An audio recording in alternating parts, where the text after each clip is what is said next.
So in this session we'll talk about the second part of competency 1.5. Competency 1.5 of CBME of pharmacology talks about advantages and disadvantages of routes of administration of drugs, and second half talks about demonstration of various routes of administration like IV, intramuscular, subcutaneous, and also about devices for administration of drugs. So this is a skill competency. So we will demonstrate how to administer drugs by various routes. This is one thing that is always done in the exam, so we have to be careful that it is always done on the mannequins, but we have to behave like we are doing it in real life situation, and so we have to treat like a mannequin is a patient. So how to do it, we'll see stepwise. We will avoid repetition. So first thing that we'll have to do, we should always check the drug dosage form that we are using and check its expiry and exact contents. So for that, this is the tray that should contain all the elements which are required. So suppose we are administering this from this ampule, so we should always check what is the composition. This is diclofenac sodium, and we should see what is the expiry of it, so as to ensure that I am administering the correct formulation, correct dosage form. We should ensure that we have all the elements with us, like a syringe, a needle, and correct one. The gauze pieces for cleaning, for sanitization you should have sufficient, otherwise we should go for hand wash, proper hand wash. But in the exam rooms it may not be possible for 50 students to go for and washing hands, so we should have some sanitizer or something like that. One thing also we should understand here, that needles and syringes, they are available in various types. Needle is identified depending on the diameter of the needle. So we get from 16 to 32 gauge needles, we call them gauge, GUAGE, 16 to 32 gauge needle, and that depends on the diameter of the needle. 16 gauge needle is having the maximum diameter. For the purpose of remembering, we can remember that 16 gauge, put a decimal in the middle, so it is 1.6 millimeter is the diameter. This is the thickest needle. And the needle with minimum diameter is 32 gauge needle. So how to remember that? We cannot say it is 0.32, it is opposite. 0.23 millimeter is the diameter of 32 gauge needle. And for the sake of remembering, we can remember 30 gauge needle, put a decimal, is 0.3 millimeter diameter. 20 gauge needle, 20 gauge needle has 0.9 millimeter diameter. So if we remember these, then we can remember others also, like if we see 18 gauge needle, that is commonly used for drawing the blood or tapping from the pleural fluid, then it has 1.5 millimeter, 1.2 millimeter diameter. 20 gauge needle, as I told you, it is 0.9 millimeter, 21.8 millimeter, 22.7 millimeter, 23.6 millimeter, and 24 is 0.55, because 25 gauge needle is, remember, 25 to the 50, so it is 0.5 millimeter. So this is the way we can remember. There is color coding also, that also we can remember by few of them we should at least remember, like 20 and 30, both of them they are yellow colored. You can see here, this is the purple color, this is 24 gauge needle. 21 gauge needle is having, this is green, 21 gauge needle, and we should have 22, that is black color. Yes, we have this. This is black, so this is 22 gauge needle. So some of them we can identify them from the color of the needle base. Then we should check what is the capacity of the syringe. Ideally, if I am administering 1 ml, I should take 2 ml syringe. So roughly, if we are administering some quantity, we should take a needle double the size. It should not happen that I have to administer 0.5 ml and I have taken 20 ml syringe, because I will not be able to exactly measure the quantity. Dosage forms, if we see, this is ampule. This is meant for single use and it always contains a solution. This is vial. Vial normally should be multi-dose, but nowadays very less multi-dose vials are available. So even vials are available in single dose dosing form. Like this is amikacin vial. So this is single dose, it's a solution only. Another form of vial is, this is powder for injection. This is hydrocortisone 100 milligram powder for injection. This is also single dose. We should remember that powder is provided with or without water for dissolution of this drug. If it is available in the same package, well and good, otherwise we have separate water for injection provided. So how to break this ampule? We have to be very careful. Sometimes we use forceps and we break them. Not a very good technique, because this will spread everywhere. So we should not go for that. What we should do, we should be careful. We should take gauze pieces and break it carefully.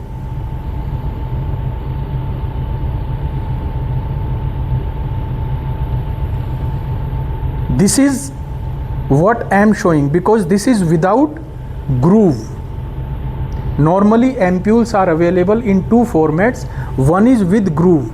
That is very easy to break. I just, even without a gauze piece, if I push it, this will come out. So that is available with groove. In these cases, we always should have some file, or with the help of seizure we have to make a groove, and then only we can break them. If I try it, this will break completely and the drug might come out also.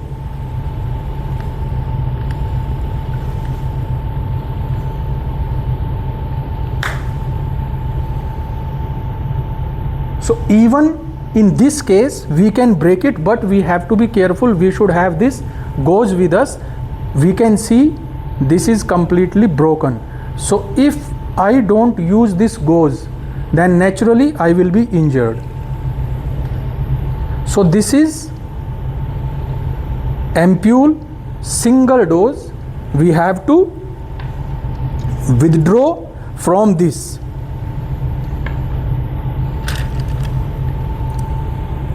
This is syringe with needle, 24 gauge, purple in color. So in case of drawing the drug from the ampule, there is no issues. The only thing we have to remember is we should always replace the needle. The needle that we have used for drawing the dose from the ampule should always be replaced. One of the important reason is that when I insert it in this, when I put it in this ampule, I always touch the base of it with the tip of the needle, and that gets blunt. So this will be very painful for the patient. I should try to draw all the amount of nothing should be left in it, because this is single dose. So then before administering, we should ensure that no air is there in this syringe and needle. So this is the way. Keep the needle up and try to, we should not waste too much medication. So just 1 or 2 drops should come out of this needle. Then how to reconstitute the powder form of this drug. As I said, water for injection is available, is provided in this package. This is usually available in plastic. This is also an ampule, but easy to break. I just have to rotate this and this will come out.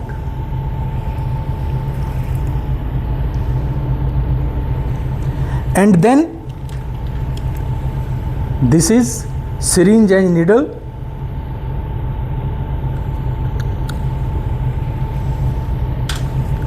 So I have to be careful. I should not prick my own hand. So it is always better to be very careful rather than doing this.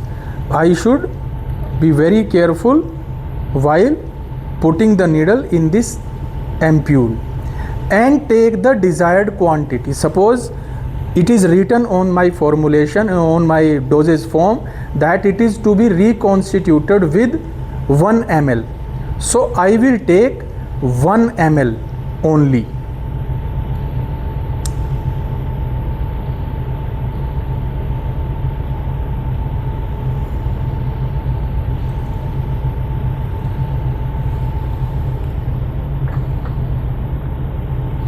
Water for injection is always provided slightly more than required.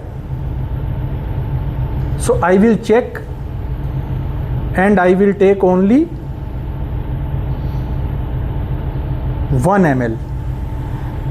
Then just like I said, I will check. This is same hydrocortisone preparation and this vial is provided with this protective covering. I have to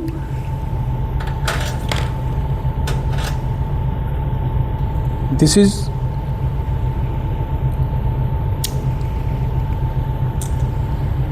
is provided this way. Before I touch with the needle, I should always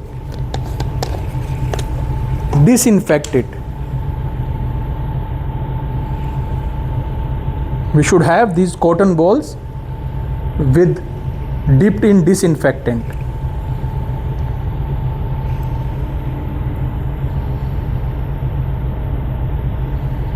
Again, there is a rubber cap through which I can insert the needle, but this is suppose 1 ml and this powder is there. So if I try to insert it in it and then push it, then 1 ml will be additional quantity. So I will not be able to push it in this vial. So what we have to do, first of all, insert this needle and then suck from this vial the equal amount that I am supposed to insert. Suppose I am inserting 1 ml of fluid, water, then I should suck 1 ml of air from this, and then when I leave it, I will be able to easily insert the water.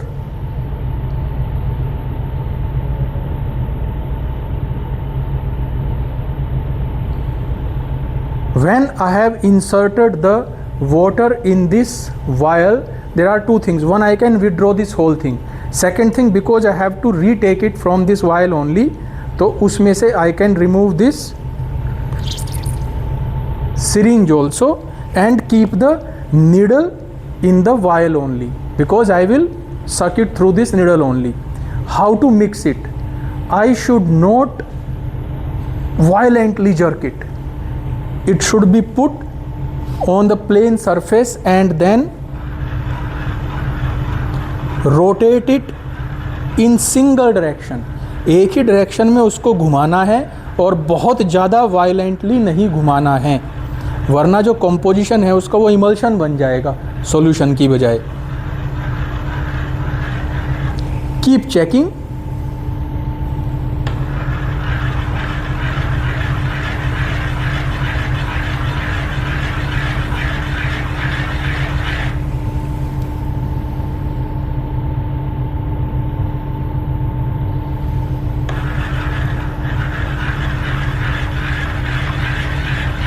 So this way, when I am reasonably sure that all the drug has been dissolved and the solution has been formed, then I have to take this drug back in this syringe. So what will I do? I will again put the syringe, and then I will ensure that I withdraw it slightly so that the tip of my needle is always below the contents of this vial. And then what we did when we were inserting fluid, we sucked the air. Now the opposite thing will happen. If I do it like this, I will not be able to take the whole quantity out, क्योंकि उसके अंदर vacuum create होगा। तो इसीलिए मुझे पहले क्या करना है, सिरिंज के अंदर I have to take air.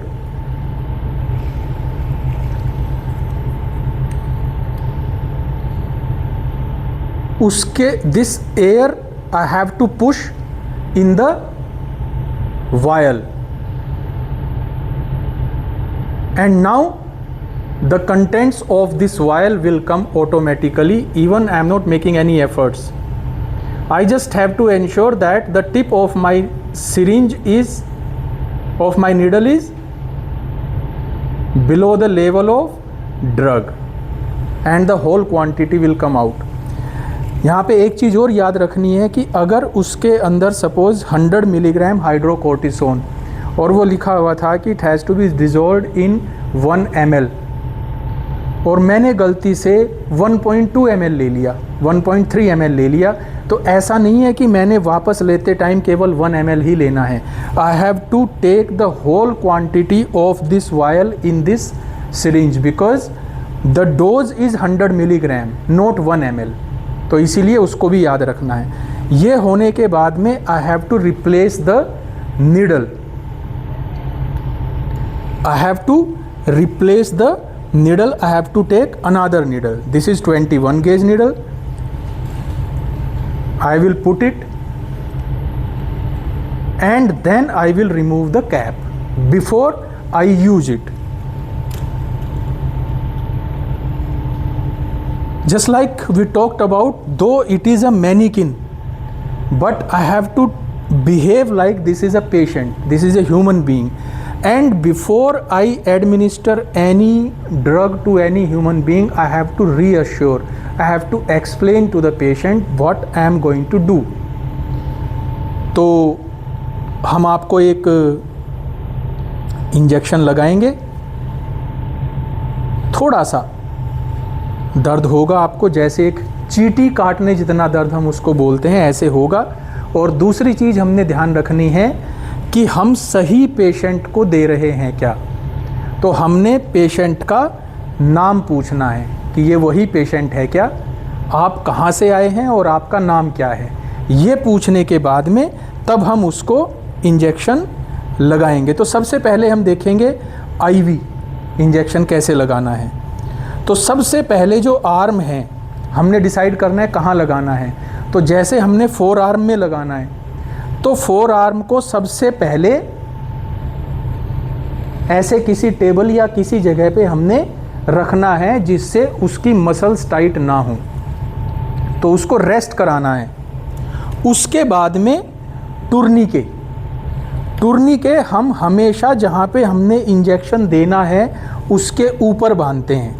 तो अगर मैंने 4 आर्म में इंजेक्शन देना है तो मैं अबव एल्बो टूर्निके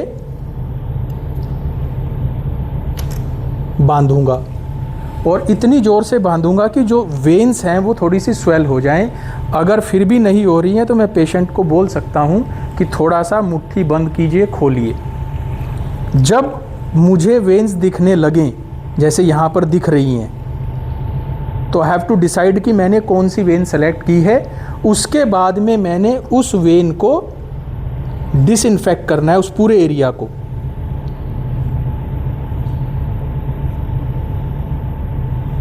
पूरे एरिया को डिसइंफेक्ट करना है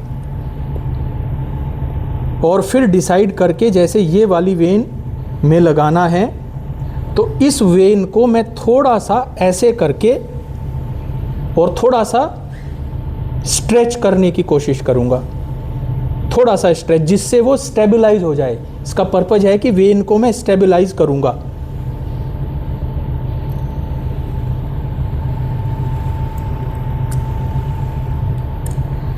एंगल्स याद रखने हैं। जैसे हम बोलते हैं इंट्रामस्कुलर अगर देना है तो I have to give it at 90 degree angle.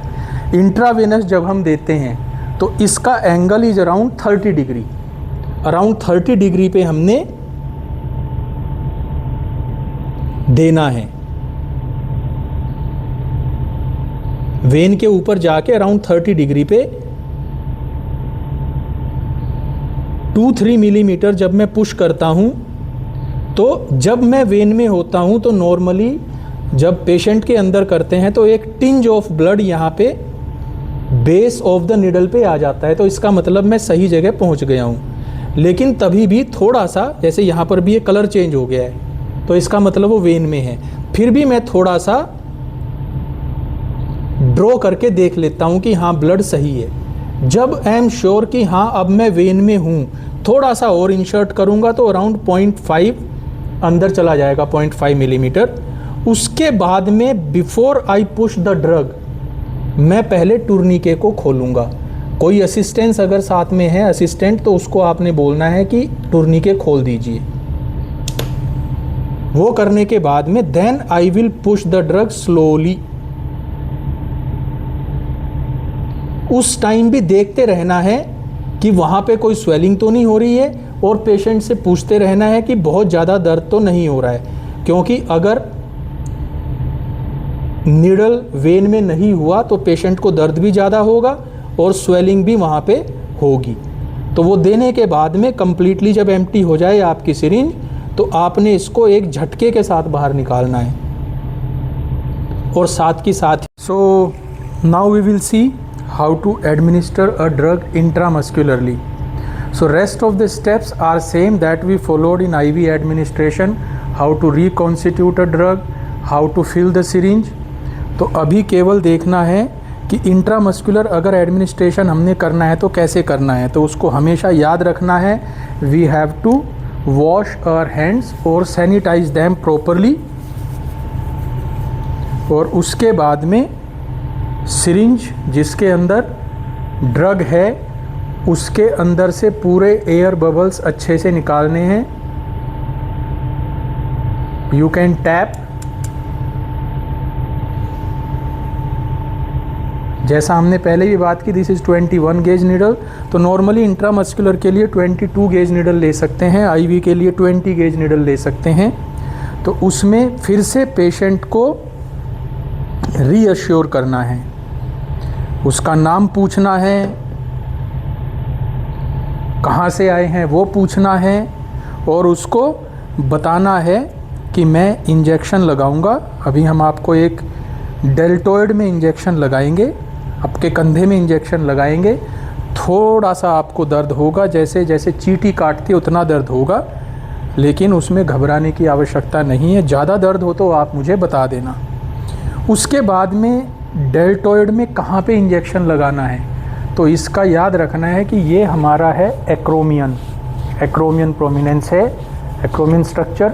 इसके नीचे सामने की तरफ क्लेविकल है, तो ये जॉइंट है क्लेविकल और एक्रोमियन का। इसके नीचे ये डेल्टॉइड है। तो एक्रोमियन का जहाँ पे प्रोमिनेंस है वहाँ से 3 फिंगर्स नीचे मिडल में आप यहाँ पर इंजेक्शन लगाना है। तो यहाँ पे मैनिकिन में लगाना है, तो ये जगह है जहाँ पे लगाना है। तो याद रखना है 90 डिग्री पे सिरिंज नीडल को ऐसे पकड़ना है और आराम आराम से इंसर्ट नहीं करना है, पूरा एक साथ, और उसके बाद में चेक करना है, थोड़ा सा विड्रॉ करना है। अगर ब्लड नहीं आ रहा है तो फिर उसको पुश कर देना है ड्रग को, और उसके बाद में जब पूरी ड्रग अंदर आ जाए तो फिर ऐसे ही विड्रॉ करना है और साथ के साथ उसको गॉज पीस के साथ में थोड़ी देर के लिए प्रेस करना है। ऐसे ही जब हम देखते हैं सबक्यूटेनियस का मतलब है कि जो सबक्यूटेनियस फैट है उसके अंदर हमने इंजेक्शन लगाना है। तो उसके नॉर्मल साइड जैसे हम देखते हैं फ्रंट ऑफ थाइज या फिर रेक्टस एब्डोमेन के सामने, तो उसमें नॉर्मली हम यूज करते हैं 26 गेज नीडल। जो हम इंसुलिन सिरिंज जैसे हम देखते हैं तो वो बहुत कम डायमीटर की नीडल होती है और उनकी लेंथ भी कम होती है। ये हम देखते हैं जैसे इसकी जो लेंथ है दैट इज़ अराउंड 8 मिलीमीटर। तो इसके अंदर वैसे ही सेम तरीके से हमने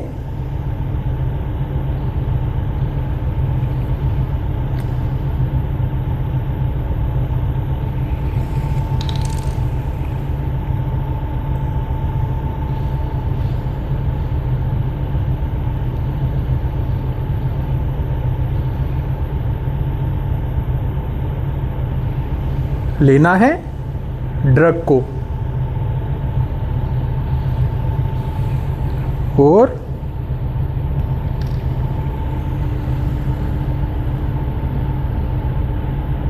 सारे एयर बबल्स को निकाल देना है।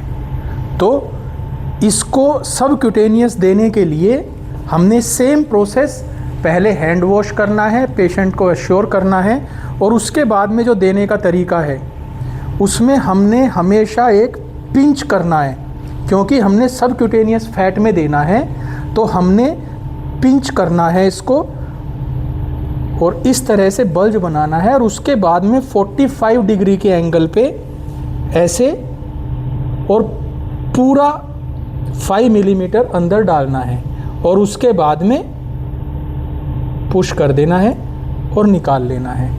उसके बाद में सेम थोड़ा सा कंप्रेशन। अगर हमने पिंच करके बल्ज बना लिया है, और दूसरी चीज़ वो भी याद रखनी है कि फैट कितना है। अगर बहुत ज़्यादा फैट है तो आपने एंगल को 60 डिग्री तक ले जा सकते हैं, लेकिन अगर बिल्कुल ही फैट नहीं है तो फिर पिंच करके उसको उठाना है, अराउंड 45 डिग्री पे हमने देना है। इसमें एक चीज़ और, इंसुलिन सिरिंज से ही हम देते हैं, पीपीटी सिरिंज बोलते हैं उसको, पीपीडी सिरिंज। इंट्राडर्मल जो अभी हम देखेंगे कि इंट्राडर्मल एक इंजेक्शन होता है, intradermal root of administration. Normally उसमें ड्रग्स हम नहीं देते हैं वैसे तो, उसके अंदर थोड़े से जो वैक्सीन्स वगैरह हैं जैसे बीसीजी वैक्सीन है वो हम इंट्राडर्मली देते हैं।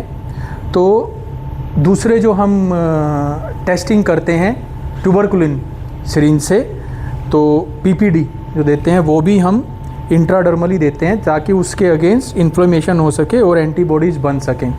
तो तरीका उनमें डेल्टॉइड पे देने का भी जो बीसीजी देते हैं वो भी, और जो पीपीडी देते हैं वो भी सेम है।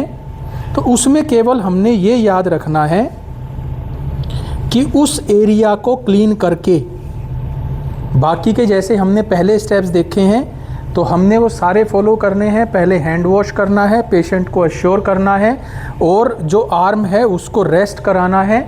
उसके बाद में उस एरिया को क्लीन करके अच्छे से, और ध्यान रखने वाली बात यह है कि एंगल कितना होना चाहिए। यही ट्यूबरकुलिन सिरिंज 26 या उससे भी थिन सिरिंज होनी चाहिए, और इसको रेस्ट करके आर्म को, और 30 से भी कम एंगल पे, अराउंड 20 और 30 के बीच में एंगल रख के और बिल्कुल 2-3 मिलीमीटर हमने इंसर्ट करना है। इतना हो गया। इसके बाद में एक काम और करना है कि इस सिरिंज को ऐसे नीचे प्रेस करना है जिससे वहाँ पे एक बल्ज बने, क्योंकि हमने नीचे सबक्यूटेनियस में नहीं जाना है, ये इंट्राडर्मल है। तो 2-3 मिलीमीटर हमने इंसर्ट किया था और उसके बाद में सिरिंज को नीचे प्रेस किया तो वहाँ पे एक बल्ज बना। अब यहाँ पे हमने जितनी क्वांटिटी 0.1 या 0.2 जितनी ml बताया गया है उतना हमने इंसर्ट करनी है। जब वो हम कर देते हैं तो वहाँ पे एक बल्ज बनता है, एक वहाँ पे स्वेलिंग हो जाती है। बस वो हो जाए तो इसके बाद में इसको बाहर निकाल लेना है। यहाँ पर नॉर्मली इसको ये भी ध्यान रखना है कि इसके ऊपर हमने फिर गोज पीस से इसको साफ़ नहीं करना है। और दूसरी बात वही है कि यहाँ पर जैसे हमने बाकी में बोला था कि हमने विड्रॉ करके देखना चाहिए कि ब्लड आया है या नहीं आया है। यदि हम आईवी दे रहे हैं तो उसमें तो वी हैव टू एंश्योर कि ब्लड सिरिंज में आए तभी हमने देना है। लेकिन जब हम इंट्रामस्कुलर दे रहे हैं तो उसमें जब हम विड्रॉ करते हैं या सबक्यूटेनियस दे रहे हैं, विड्रॉ करते हैं, तो यदि उसमें ब्लड आ रहा है तो फिर हमने इंजेक्शन नहीं देना है, हमने इंजेक्शन को वापस ले लेना है, दोबारा से इंसर्ट करना है। इंट्राडर्मल में ये इतना बड़ा इशू नहीं होता है क्योंकि हम 2-3 मिलीमीटर अंदर गए हैं तो वो नॉर्मली वहाँ पे ब्लड वेसल आपको नहीं मिलेगी। लेकिन इंट्रामस्कुलर में और सबक्यूटेनियस में वी हैव टू एंश्योर कि हम कहीं ब्लड वेसल में तो नहीं हैं। तो ये वाले मेथड्स हैं जिनसे हम इंजेक्शंस दे सकते हैं। अब हम थोड़ी सी बात करेंगे जो एडमिनिस्ट्रेशन के लिए डिवाइसेस होते हैं। तो उनमें ज़्यादातर जो आपको मिलेगा, जो हमने यूज किया है syringe needle, they are also devices for administration. इनको हम क्या बोलते हैं? They are devices without inbuilt dosing.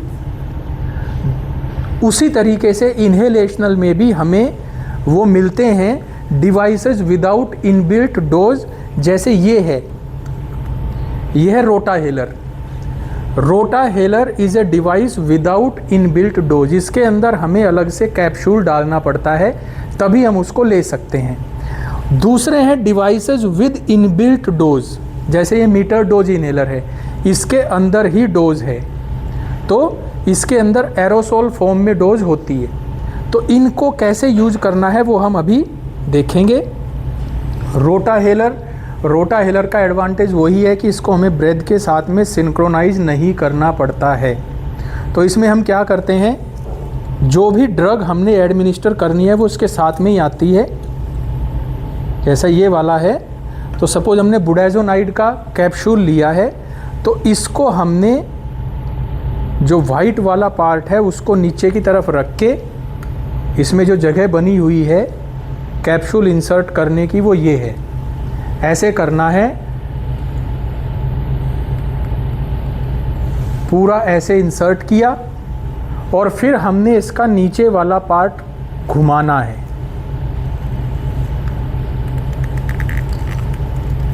जब हम इसको घुमाते हैं तो वो कैप्सूल क्रश हो जाता है और जो पाउडर है वो इसमें रिजर्वोयर में चला जाता है। रोटाहेलर में और कुछ नहीं करना है, हमने इसको होंठ के बीच में रखना है, दांत के बीच में दबाना है और सक करना है।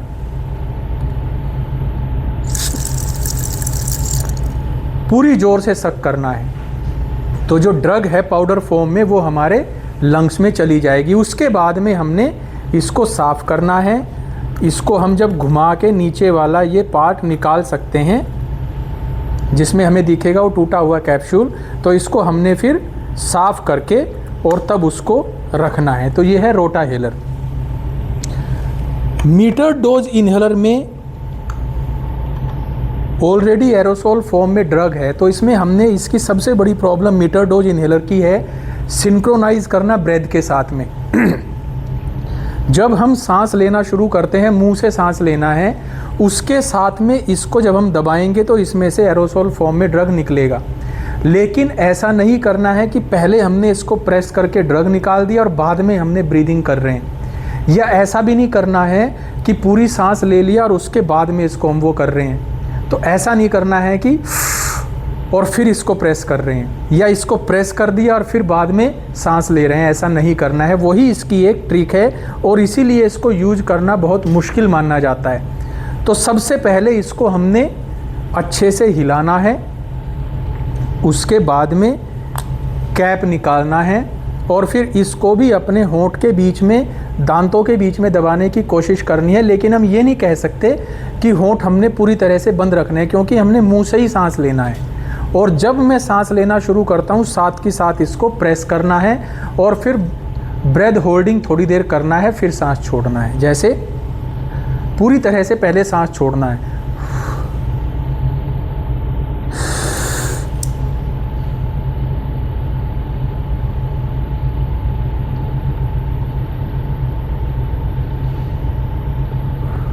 जितनी देर तक भी हम सांस को रोक सकते हैं उतनी देर हमने रोकना है। फिर से एक बार देखेंगे, सांस लेना शुरू करना है और इसको प्रेस करना है।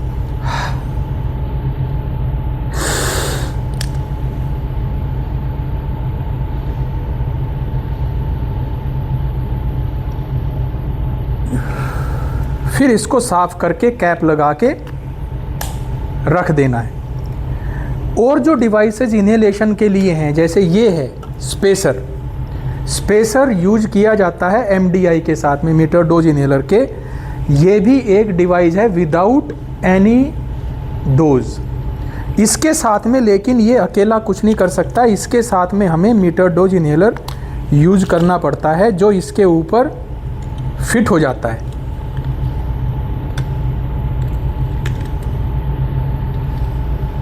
ऐसे ये फिट हो जाता है।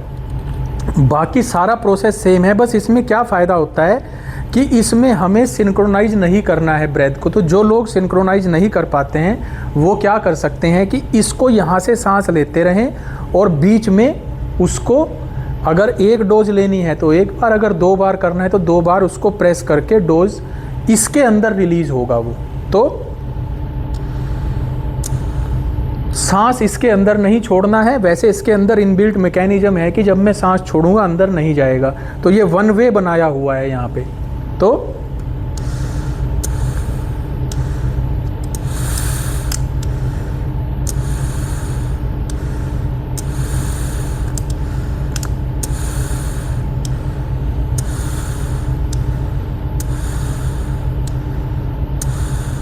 तो उसके बाद भी मैंने 2-4 बार इसको लेके कोशिश करना है कि पूरा जितना इसके अंदर मैंने डोज डाला था वो मैंने ले लिया है।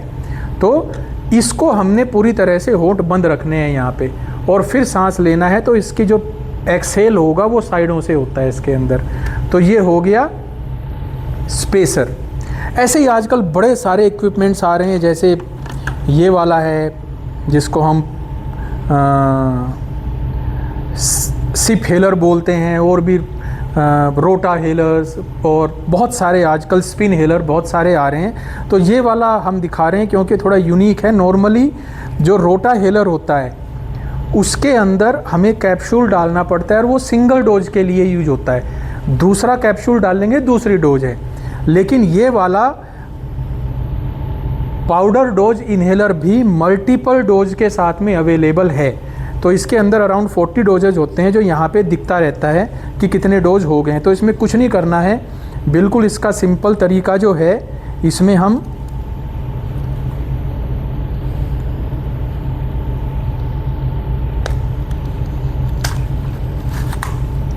घुमाते हैं तो ये यहाँ से आ गया। इसमें ये वाला जो है, यहाँ से यदि हम देखें तो ये बंद है यहाँ से। इसको जब मैं ओपन करता हूँ तो यहाँ से ओपन हो गया और इसको बोलते हैं लोडिंग। तो इसमें एक डोज अपने आप कैप्सूल की लोड हो गई। उसके बाद मुझे कुछ नहीं करना है, मैंने केवल यहाँ से सक करना है।